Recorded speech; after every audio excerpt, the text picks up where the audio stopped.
If you know my channel, you know I don't like cameras in the house. There are too many stories of people accessing other people's cameras. Sometimes it's because of leaked login information, but other times there's been news stories about employees accessing cameras and recordings that really they shouldn't be. So while talking with my brother Carl, he had an interesting idea using smart plugs. So let's talk about it.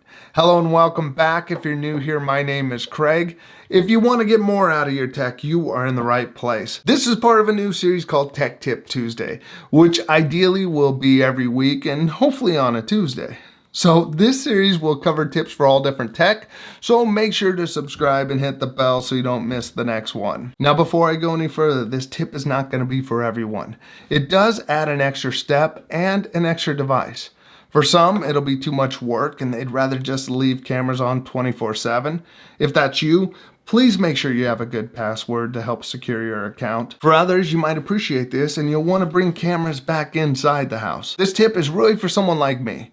Like I said, I don't like cameras in the house. I think for privacy, cameras should face outside and not in. Did you read all the fine print in the terms of service for your camera?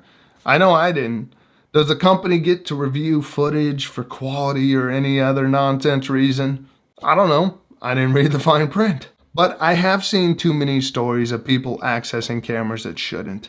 Personally, I don't need a 24-hour surveillance system inside the house. That creeps me out to have cameras just on around the house. I don't like it. I only want cameras when I'm not in the house. So I like this. The idea is that you can't activate a camera that has no power. But who wants to plug in and unplug a camera all the time? I know you might be saying just turn it off in the app. But if you can turn it off in the app remotely, can't others possibly turn it back on? This is where my brother's idea can help. Put your cameras on a smart plug. I've listed some of the smart plugs and cameras that I have used and like in the description if you want to check them out. Now, if you're home, you have the smart plug turned off and your camera secure. When the smart plug's turned on, your camera will automatically join your home network and you can see the camera feed through the app. With this, you've essentially created a two-step process to access your cameras. Now, how to use this? This is going to add an extra step and a different way of doing things.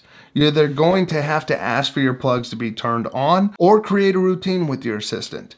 If you'd like to learn more about making routines on Echo devices, check out the video in the description. It'll walk you through what you can do with routines. You will need a routine or command that turns on the smart plugs and a separate one that turns them off. Like a routine called goodbye that not only turns your smart plugs on, but it can turn devices or lights off when you leave the house. Then when you get back, you have an I am home routine that turns lights on for you, turns smart plugs off, and anything else you want to trigger. If your assistant supports it, you can trigger a routine based on location. So when you leave the house, a routine's triggered that turns the plugs on. When you arrive home, it turns the plugs off and the cameras go off. You can also create a group or scene with your smart plugs so you can say something like cameras on or cameras off. Now, once you're out of the house and you want to check in on your cameras, you would open the app as usual. If you forget to run the routine or give the command that turns your smart plugs on, you could turn the plug on remotely using its app and wait for the cameras to connect to your network. Then access your cameras you normally would. Now, this is not for everyone. This is going to add an extra step that you may not want to do. If you do it, you're going to forget at times. You may need to turn on the plugs remotely, but if the choice is 24 hours a day, there's a camera that is on and accessible online, or no camera at all, this creates an option that's in the middle. A two-form factor authentication of sorts that could bring a little peace of mind and add some camera security you might not have. Now, if you like the idea of future Tech Tip Tuesdays, let me know in the comment section. Next, make sure to check out this video over here. It has some great information in it. I'll see you over there. Thanks for watching. Bye.